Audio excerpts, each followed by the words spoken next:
Hey, what's going on, everyone? I'd like to welcome you all to this very special discussion celebrating Juneteenth presented by the NFLPA and its Social Justice Task Force. My name is James Crawford, and I'm excited to get the conversation and celebration going for this weekend's Juneteenth holiday with these three men on the screen with me.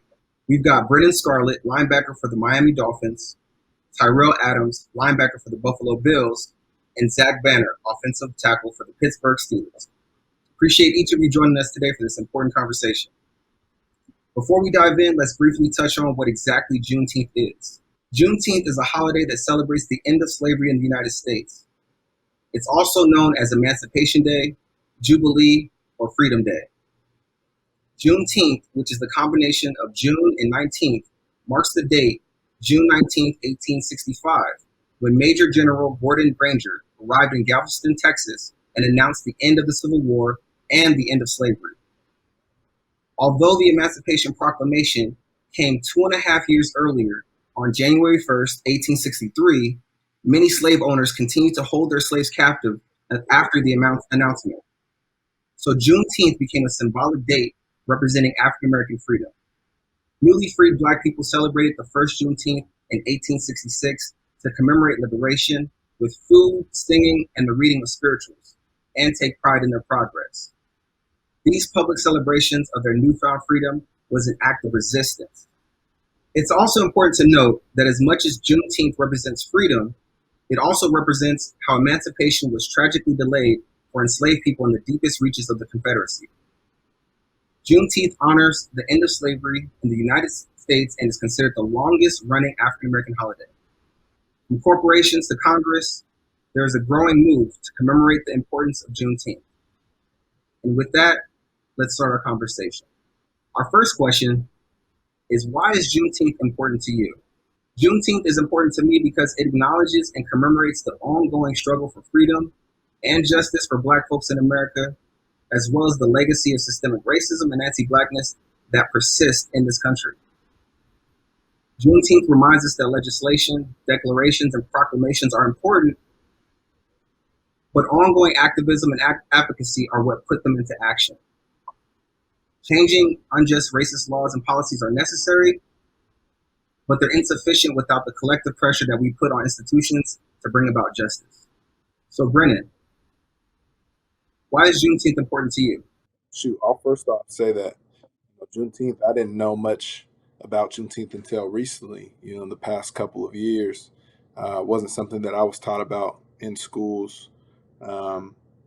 Just something I didn't really know about, and especially last year learned more about. And I think it's important because it gives historical context to the Black experience. Understanding that it was the date in which Black people learned that they were free down in Galveston, Texas, and understanding that freedom was actually granted 2.5 years earlier, kind of understanding the dynamics of that and how the system back then was more beneficial for the system to keep those folks in Galveston, Texas enslaved and not, let them know that the Emancipation Proclamation had been signed. So I think, it serves as a reminder that, the system is one that has held our Black and brown communities down for a long time. But at the same time, Juneteenth in itself being a celebration, I think it emphasizes and highlights the resiliency of us as a people, as a culture, as communities, that basically taken this day that was, a military act. It was just a date that was signed on a piece of paper to give people their freedom, has now been turned into a day of celebration. Definitely. Thank you for that, Brennan. Resilience and joy, very important for us. So I'll go to Tyrell next. It's something that I wasn't really educated on up until these recent years. And I saw friends celebrating it. And honestly, I was kind of embarrassed not to even know about it because this is something that's significant in my community. It should be something that should be highlighted. And it's crazy how we don't get taught it in school, and as significant as it is sometimes. And I think it's really important to me because I think it, again, highlights the fact that literally only about 200 years ago we were in the circumstances where people were still slaves. So to understand that we aren't that far removed from that type of society and those type of kind of cultures, I think that's kind of resonates with me to know that we aren't that far removed and we still have a long way to go. But I do want to kind of celebrate and let people know, myself included, that those things, there's still things we have to work through and still things we have to work on. Thank you, Tyrell. Definitely a lot more work to be done. And Zach, why is Juneteenth important to you? Juneteenth itself, you can look at it, pros and cons. You can look at it as an amazing event and also a gut check to reality. Bottom line is our lives as Black men are in no shape or form as harsh as it was before that glorious day. So in celebration, we identify those things. But in doing so, the harsh reality that it took 2 years to pass and in a building full of the same white men who helped, write our laws and write our Constitution and create our government, and how different it is and how not different it is in today in 2021. You got to think about it, man. For those 2 years that they contemplated and debated about whether we were human beings or whether we deserved to be a part of society, would we hurt society? Creating a certain public demon, with blackface and through Black men and women. Is it going to be a safe country with them being part of society? And if you look at that and you look at how simple, 160 years, like you said, less than 200 years ago, how many generations of humans is that? I mean, if you think about some really healthy families, that could be close to 2 and 3. And so these are the same people, some of the same people that my father grew up with and my mother grew up with. Their parents used to call us, the N-word, or their parents used to identify us as colored. That society, like you guys have said, is not that far from, but at the same time, it is a glorious holiday because it really does show something that that group of people for hundreds of years that were enslaved, something that they were able to overcome. What is something impactful that you learned this past year when the awareness surrounding Juneteenth was revived? I think it's crazy, just going back to the simple information about it taking two years after Emancipation Proclamation was signed for it to be fully executed across the United States. And that kind of reminds me that sometimes there are loopholes that aren't taken care of. And I think it's big on our end to kind of make sure we're pushing those things that's put in place to help. Like nowadays, when they're putting in different procedures and different policies to help the colored communities, but it's I feel like our duty to kind of make sure those things are enforced and those things are kind of being upheld at times. I think sometimes you can kind of see in the instance of Juneteenth, the Emancipation Proclamation being signed and not being followed through thoroughly, and those a certain group of people, specifically Texas, not getting those rights until literally 2 years later. That time period, right? That 2 years that those folks in Galveston, Texas, remained enslaved, right? Like that is, what that is the restriction on access to information, right? Like those folks didn't know because the slave masters and the plantation owners chose not to tell them, right? So then fast forward, 200 years or however many years we are to present day, it's like, okay, how is that system remain the same in the way that there's still restriction to access to information among us as Black people, right? And like the discussions that, last year around Juneteenth, like I learned, what redlining was, and how that, just, a couple decades ago it was a restriction to access to resources and information. And basically, there were neighborhoods that Black people couldn't buy-in in neighborhoods that they were restricted to in cities all over the country. And basically owning real estate and owning a home was something that, was not possible. And this was just back in, 60s and 70s, not like, our parents' generation, pretty much. And so for me, just kind of being aware of these things and now being more aware today of how, how maybe are we still going through that. Maybe we don't have access to certain resources and information, and then, in turn, like how can I, or how can we, as having the platform that we have, kind of help reverse that trend, or fight against that. As you mentioned, access to resources, access to opportunities, to information is all critical for racial justice to really be realized in our society. So I'll ask the same question to Zach. What is something impactful that you learned this past year when the awareness surrounding Juneteenth was revived? Yeah, the power of whiteness, really. You like I said, it's an awesome holiday, but it's also a time for educating yourself.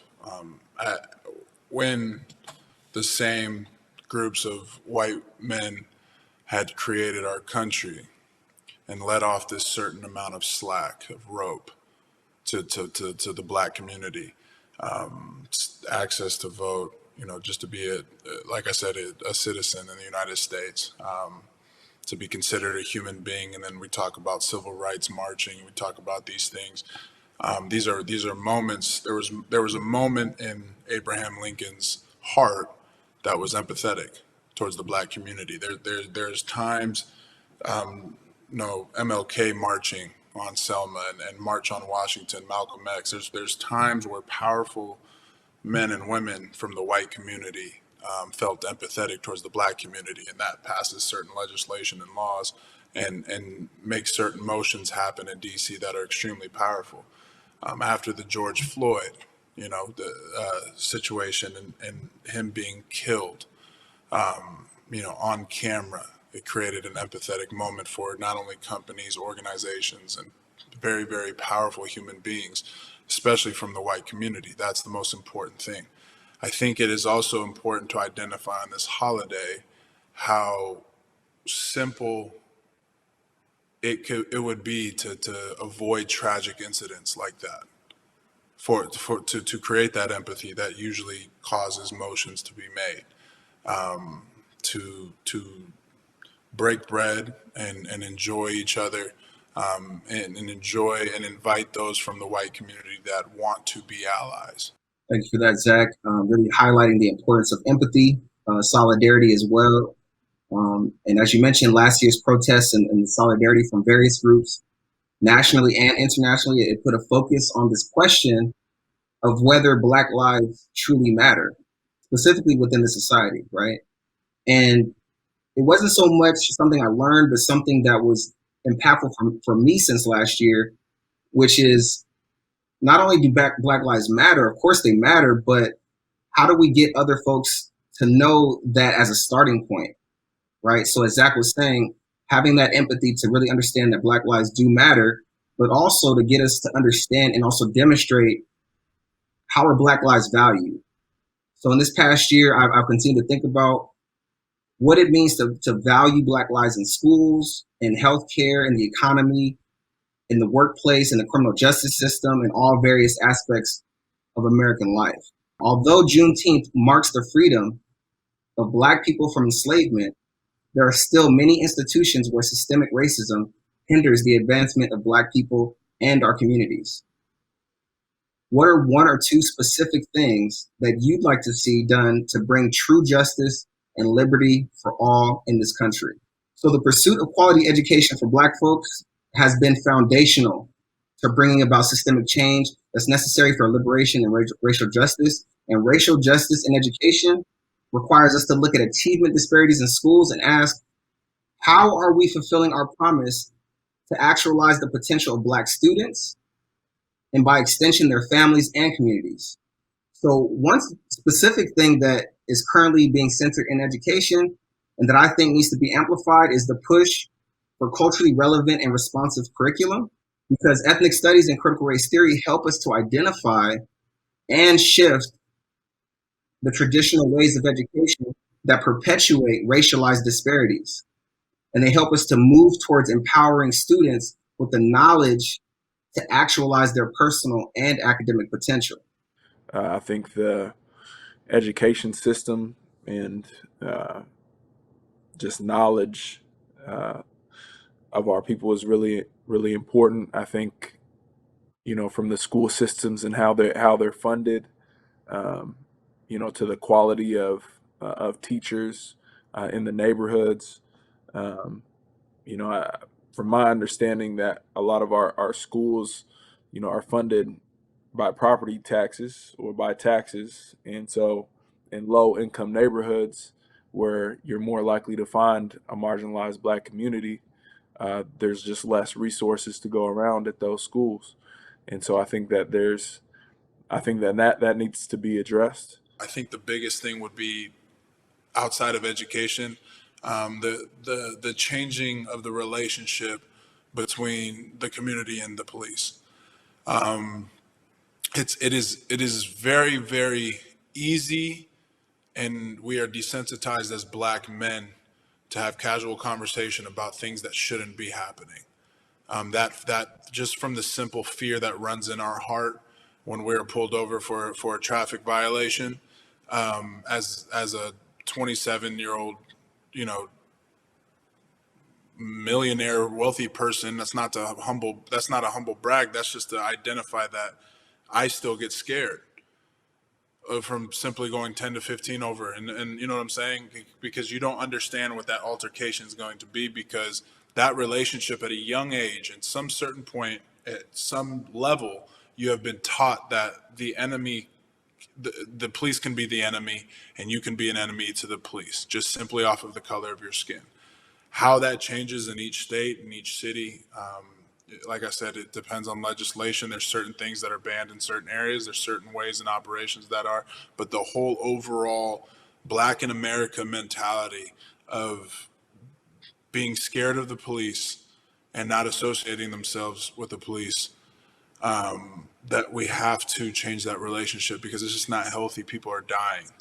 You know what I mean? It's both sides. It's really, really making a call for action to, once again, white America, where certain places and a lot of places, those police members and the police force are put to militarize a city and a neighborhood, and to protect and to hold it, hold the gates around the city.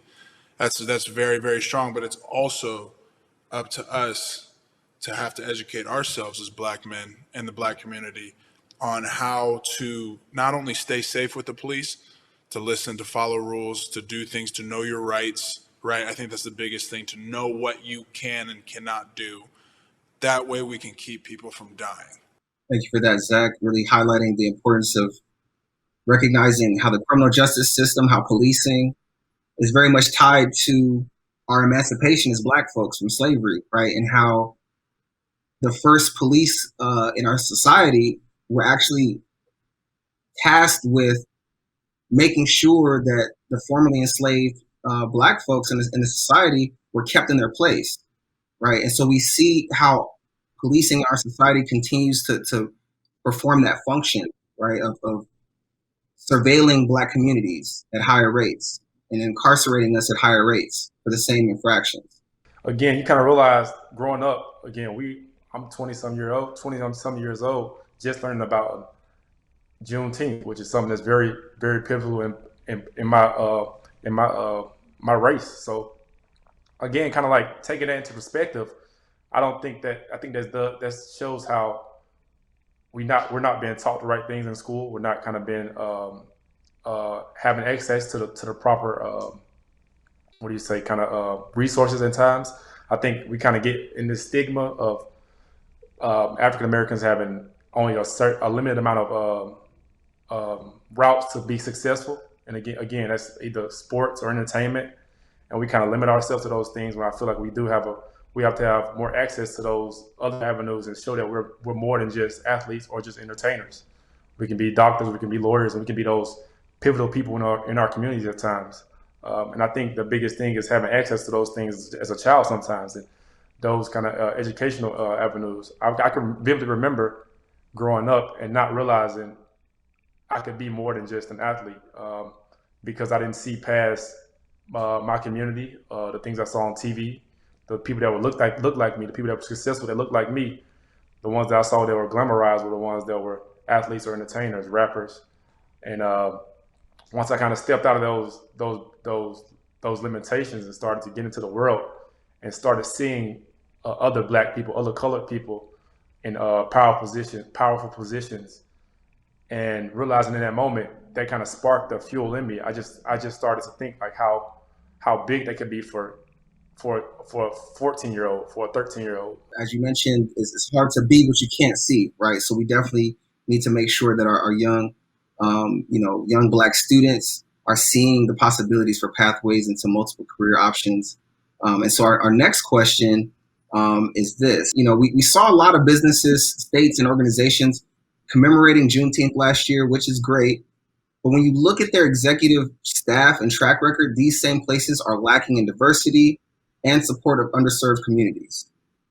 As athletes who are familiar with the business side of sports, how do you distinguish between actual allyship and performative acts? Sports in America being 80 to 90% Black and brown, they would have never predicted that when sports were created in the early 1900s. They would have never thought about the power that we would have as Black athletes and the platform that we have in the National Football League. It kind of obviously didn't take a turn until after the unfortunate situation with George Floyd and his murder. But in that same response, we can't be too prideful to not allow allyship. And that's something that you definitely feel, right, from these companies, but to identify as well those who are trying to make an upcoming, climb towards, culturalizing their companies and to diversifying their companies and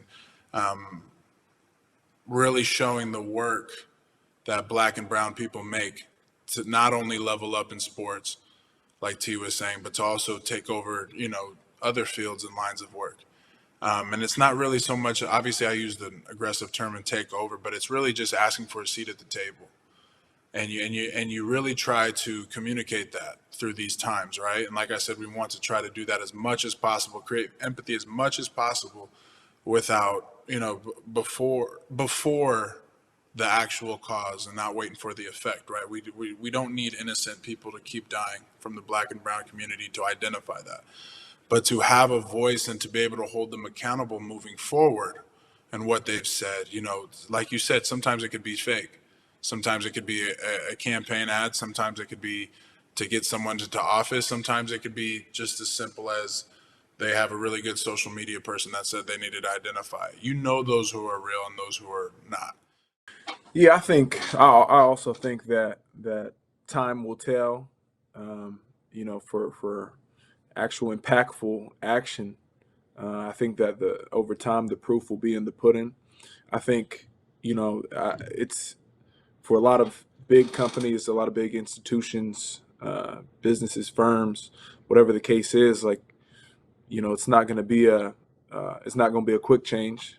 A lot of things in business take time. So, understanding that, I think it's important for them when they're setting a goal, whether it's diversity or the makeup of board seats or whatever the case is, that they're specific on percentages. If their goal is to have 25%, or if they want to have more Black employees, then okay, like what does that actual percentage look like, and by what time?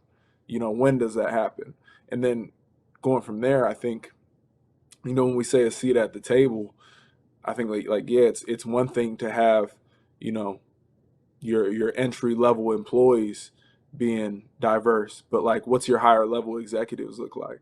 What about the equity ownership of your board? What's your board look like? What does the advisory board look like? Because those are where the decisions are being made, and the decisions a lot of times just based on human nature. If you have one group of people, if it's a homogenous group at the table, then likely it's going to benefit that group. So speaking about, the future and making these types of changes, my next question is, in our last question, how have each of you gotten involved in your communities in the ongoing fight for social justice?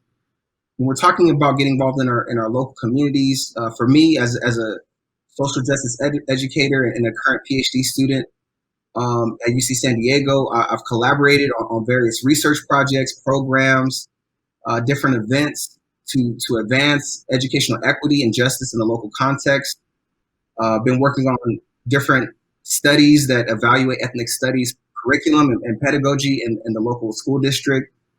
Also looking at the academic trajectories and experiences of Black graduate students at UC San Diego as well to increase access. And then I also recently co-constructed and piloted a school community collaboration between UC San Diego and the local school district. And it's called Black Students Matter program, right? And so it's aimed at enhancing the pipeline of high achieving Black students prior to high school. And that's so we can increase our outreach, our yield, and the retention at the college and university level. Tyrell, how have you gotten involved in your community in the ongoing fight for social justice? Recently, we had this social reform kind of activist day, and I never thought of myself being a part of something so big and so monumental. I think I didn't realize the significance of it until I literally was on a call, and I'm with these kind of profound Atlanta figures, and we're talking to these senators and these different judges about what do we want to see, and kind of like trying to get them to back us on this whole social justice reform. And in that moment, I realized kind of why it's important for me to be a part of these things. Again, I'm thinking just me as little old Tyrell from Atlanta, Georgia, but us as a group being figures here for the youth and those who are coming up. The Senate is more likely to kind of like sway our way, or in a sense, or back us on certain things we're trying to push forward. Thank you, Tyrell. And I'll go ahead and ask Zach this question as well. Yeah, it's definitely through my team and my foundation, the b3foundation.org. Very blessed to, we were able to raise over $150,000 last year in fundraising. Very blessed to do things and work with other organizations and focusing on really what I was talking about earlier about community, right? Our motto is bringing together, building together, and better together. And it started off with the 3 locations: my hometown, Tacoma, Washington, the greater Seattle area, South Central Los Angeles, where I went to school and I lived for 6 years, college and post-career. And then also the island of Guam, where my mother's from. I'm the first Chamorro descendant from Guam to be drafted in the National Football League. They treat me like a large pride and joy on island, and I respect that in the work that I put in through our community. We focus on education and the different ways of education. Like I said, we could break down those barriers.